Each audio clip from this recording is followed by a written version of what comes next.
KA Paul గారు కూడా అంతటా పోటీ చేస్తున్నారు కాదన్నామా? కేఏ పాల్ కూడా గెలవగానే నేనే ముఖ్యమంత్రిని అవుతున్నా, మేము గెలవబోతున్నాం అంటాడు. మేము అభ్యంతరం చెప్పామా? కానీ అండి కేఏ పాల్ గారు అంత మేధావి, కేఏ పాల్ అంత ధనవంతుడు, కేఏ పాల్ అంత శాంతి స్వరూపుడు లేరు కదా. మరి ఆయనని స్వాగతిస్తలేమా? నిన్ను కూడా స్వాగతిస్తాం.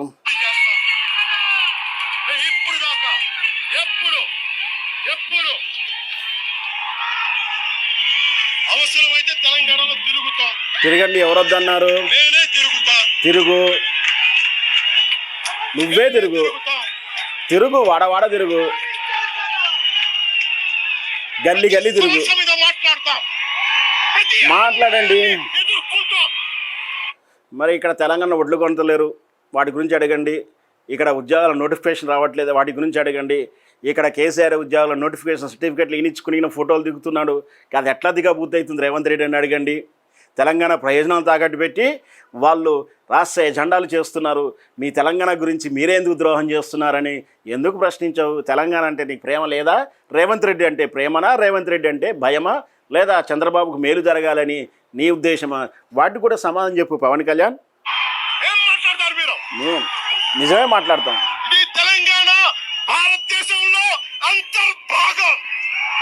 కాదన్నది ఎవరు? అంతర్భాగం. కాబట్టి ఆనాడు నిజాం రాజు కూడా ఇండియాకు యుద్ధం వచ్చినప్పుడు తన ఆస్తి, తన బంగారు నగదులు కోట్లాది రూపాయలు భారత మిలిటరీకి ఇచ్చాడు. ఇక్కడ సంపదను భారతదేశ మిలిటరీకి ఇచ్చారు. భారతదేశాన్ని సార్వభౌమాధికారాన్ని తల ఉంచాడు. ఎవరైనా ఏ రాజైనా తను ఓడిపోకుండా తన రాజ్యం కావాలనుకుంటారు. అలాగే కొంతసేపు అనుకున్నాడు, తన బలమైన భారతదేశం మీద మనం జయించలేమనుకున్నాడు. సాధారణంగా తల ఉంచుకొని నిజాం గారు పటేలుని తల వంచుకొని తల దించుకొని ఆయన ముంద సాష్టాంగమైనటువంటి ఆయన రాజ్యాన్ని భారతకు విలీనం చేశాడు. తప్పేం లేదు కదా.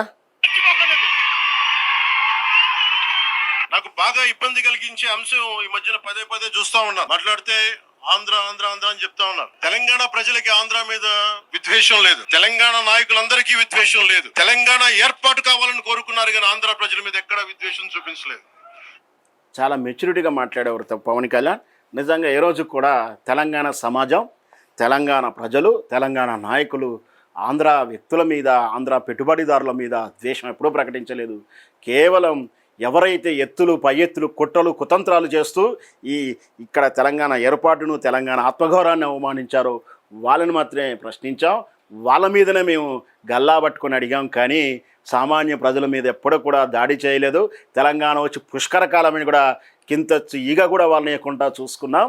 మీ వ్యాపారాలు మీకు జరిగినాయి, మీ బతుకు తెరువు మీకు జరిగింది, మీ ఉద్యోగాలు మీరే చేసుకున్నారు, మిమ్మల్ని ఎవరూ డిస్టర్బ్ చేయలేదు. ఈ విషయాన్ని మాత్రం అంగీకరించావు స్పష్టంగా.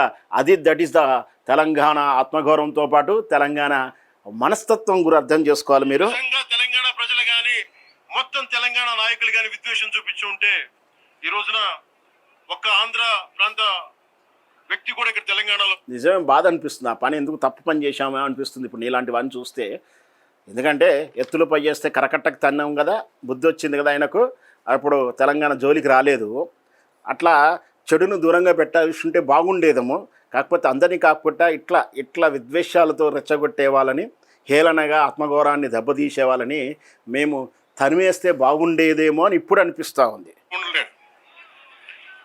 ఏ రోజున ఒక్క మాట మీకు కేసీఆర్ గారి గురించి కానీ ఇన్ని సంవత్సరాల్లో 12 సంవత్సరాల్లో ఒక్క తెలంగాణ నాయకుడిని ప్రభుత్వం ఏర్పాటు చేసినప్పటి నుంచి ఈ రోజు దాకా ఒక మాటలా నాకు జనసేన ఎందుకు తెలంగాణ గురించి మాట్లాడుతూ ఉంటే అలాంటి వ్యక్తులందరికీ కూడా ఇకపోతే వీడియోల పరంగా కొంచెం డిబేట్ పెద్దగా అవుతుంది. మనమే డైరెక్ట్ మాట్లాడే ప్రయత్నం చేస్తాను. విభజన తీరు ఆయనకు నచ్చలేదట, విభజన మాత్రం ఇష్టమట, కళ్ళబొర్లి కబుర్లు చెప్తున్నారు. మరి విభజన అడ్డగోలిగా ఎందుకు చేశావు అని ఈ కాంగ్రెస్ ప్రతినిధి రేవంత్ రెడ్డిని అడగండి, లేదా మీ భారతీయ జనతా పార్టీని. వాళ్ళ పాపమే ఉంది కదా, వాళ్ళు సహకరించకపోతే మీరు అంటున్న కోణంలో, అడ్డగోలు కోణంలో విభజన జరగపోయేదేమో కదా. మరి ఎందుకు మీ అమిత్ షానో మోడీనో కాలర్ బట్టి అడగండి, ఎందుకు అడగరు? ఎందుకు అడ్డగోలుగా విభజించారు? మరి విభజన చట్టాన్ని ఎందుకు అమలు చేయరు? మీరు అన్నారుగా 2 పాచిపోయిన లడ్డీలు ఇచ్చారు, తట్టెడు మట్టి ఇచ్చాడని. అట్లా ఇచ్చినామని చెప్పావు, అడగకపోయావు. కానీ వాళ్ళ సంఖ్యకి ఎందుకు బుజ్జగిస్తున్నావు? నేను వాళ్ళ బుజ్జగింపులకు ఎందుకు నువ్వు బజ్జుంటున్నావు? వాటికి కూడా అడగండి పవన్ కళ్యాణ్ గారు. ఇకపోతే 2007లో అంటున్నాడు, మరి ఎవరు లేరట. మరి ఈ 2007లో ఈయన ఎందుకున్నాడో నాకైతే చిన్న ఏదో కన్ఫ్యూజ్గా ఉంది. 2017 అనబోయి 2007 అన్నాడు. ఎందుకంటే 2007లో అయినా పార్టీ పెట్టలేదు, ఎవరు లేరు, నేనే తిరిగాను. సినిమాలలో తెలంగాణ ప్రాధాన్యత ఇచ్చాడట. ఇది పెద్ద జోకు. నువ్వు ప్రాధాన్యత ఇచ్చేది బాబు తెలంగాణను అసహించుకుంటూ, తెలంగాణ ఉద్యమాన్ని కించపరుస్తూ, కేసీఆర్ను విద్యపరుస్తూ నువ్వు లంగతో రాంబాబు సినిమా తీయలేదా? లంగలతో రాంబాబు నువ్వు సినిమా తీసి నువ్వు ఏ విధంగా తెలంగాణ ఉద్యమాన్ని అవమానించావో మేము చూడలేదా? ఈ కొండగట్టు విషయంలో మనకు చెప్పాల్సింది చాలా ఉంది బాబు. నువ్వేం దానం ధర్మం చేయలే. కొండగట్టు విషయంలో నువ్వు దానము ధర్మము నీ సొమ్మేం చేయలే. నువ్వు చేసింది 11 లక్షల రూపాయలు. నీవు అది కూడా నువ్వు దానం దేవునికి ఇచ్చావు, మాకు ఇవ్వలే. దేవునికి ఇచ్చావు. దేవునికి నువ్వే కాదు, హత్యలు, మానభంగాలు, దొంగలు, దోపిడీలు, వీళ్ళు కూడా మోసగాళ్ళు, అవినీతి పరులు కూడా దేవునికి తన పాపాన్ని పరిహారం చేసుకోవడానికి వాటాలు ఇస్తారు. అట్లా నువ్వు ఇచ్చుండొచ్చు 11 లక్షలు. నీ ముష్టి 11 లక్షలు తెలంగాణ సమాజానికి ఇచ్చింది కాదు, దేవునికి ఇచ్చింది కూడా మాకేదో వరగబెట్టినట్టు ఇస్తున్నావు. నువ్వు ఇచ్చిన 36 కోట్లు టీటీటీ అంటే తిరుమల దేవస్థానం యొక్క నిధుల నుంచి నువ్వు తీసుకొచ్చి ఇచ్చావు. నీ సొమ్మేం కాదు, నీ జేబులు ఏం లేదు. అట్లా లెక్కలేసుకుంటూ పోతే తిరుమల దేవస్థానంలో అందరికీ సమాన హక్కులు ఉన్నాయి. మా రాష్ట్ర ప్రజలు, మా తెలంగాణ ప్రజలే కాదు, మా తెలుగు ప్రజలే కాదు, యావత్ భారతదేశమే కాదు, ప్రపంచవ్యాప్తంగా హిందుత్వాన్ని విశ్వసించే వాళ్ళు అందరూ ఇస్తేనే అక్కడ నిధులు ఉన్నాయి. వాళ్ళు దేవాలయాలు, సాంప్రదాయాలు, సంస్కృతులు, చారిత్రక అంశాల మీద వాళ్ళ పునర్నిర్మాణ విషయంలో బడ్జెట్లు కేటాయించుకుంటూ పోతారు. అలా ఇచ్చుండవచ్చు. ఇచ్చినంత మాత్రాన ఆ క్రెడిట్ నీకెలా వస్తుంది? అట్లా ఇచ్చాను వింటే నీ మోడీని, నీ అమిత్ షాని గల్లా పట్టుకొని నిర్మలా సీతారామన్ అడగండి, ఇక్కడ భద్రాచలానికి ఎందుకు నిధులు కేటాయించామని అడగండి.